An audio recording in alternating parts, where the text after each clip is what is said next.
want to show you how to seam on a bind off or a cast on area. As you can see, this is actually the shoulders to a sweater. I had a customer bring this picture from a catalog, a very popular catalog with my customers, and wanted to make it. It's ready-made, but they didn't have any more, and she wanted to make one of her own.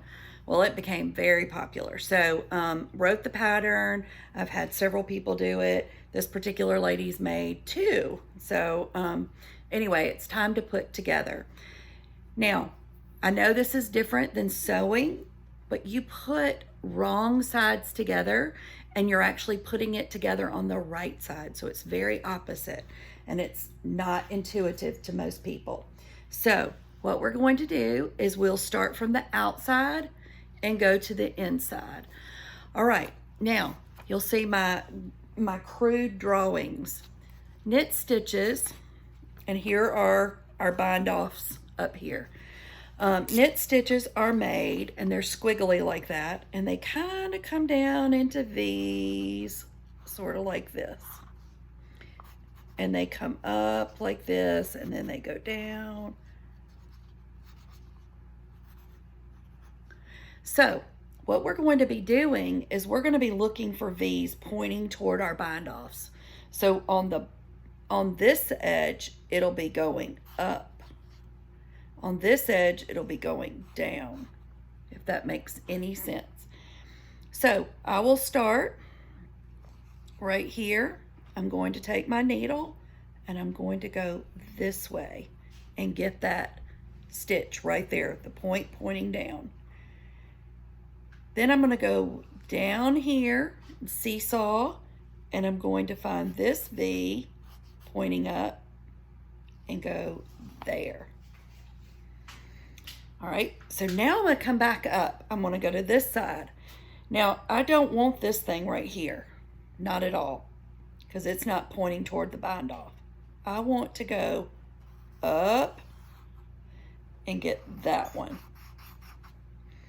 And then I'm going to go down and get this one. I'm going to go up and get that one. I'm going to go down and get that one.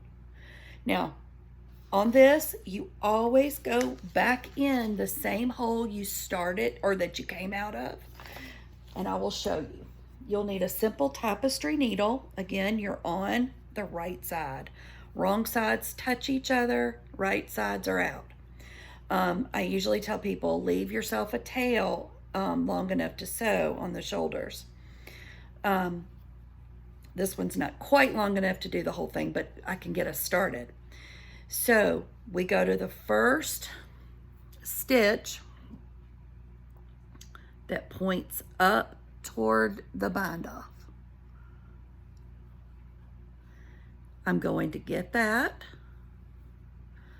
I'm going to go to this side now, and I'm going to get the first stitch that points toward the bind off. All right, so I've started now. I go in the same hole I came out of. This is what I came out of. I'm going to go to this hole and get the next one.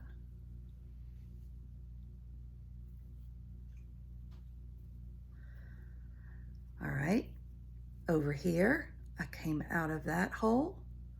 So I go in that same hole, but get the next one. Pull.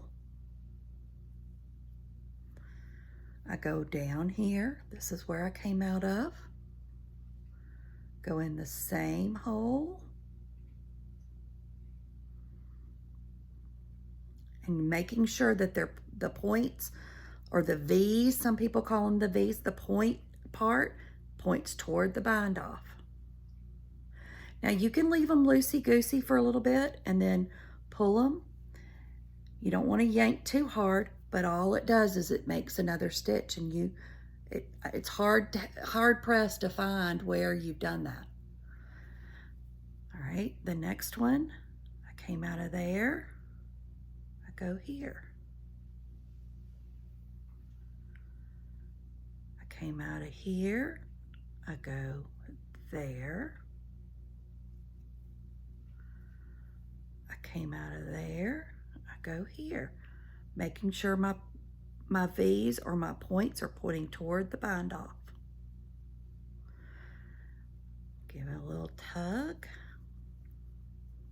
kind of relax it. That's where I came out of. Go back in that hole.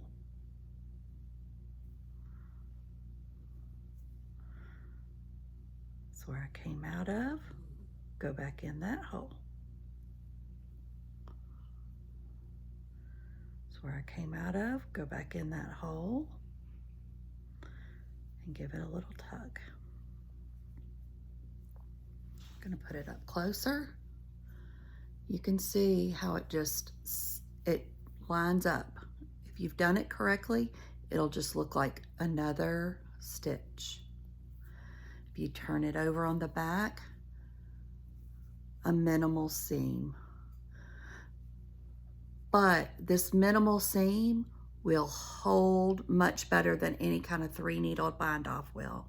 3-needle bind off it's the lazy man's way of doing some seaming, but it also tends, because it doesn't have as firm a grasp, it tends to stretch and look homemade instead of handmade.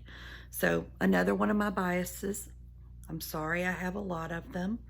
I tend to want it to look professional, and that's the way to do it, is to keep on doing the seaming. I know it's not my favorite thing to do either, but I would prefer it to hold up. If I've put all this time and energy and money into making something, I want it to hold up.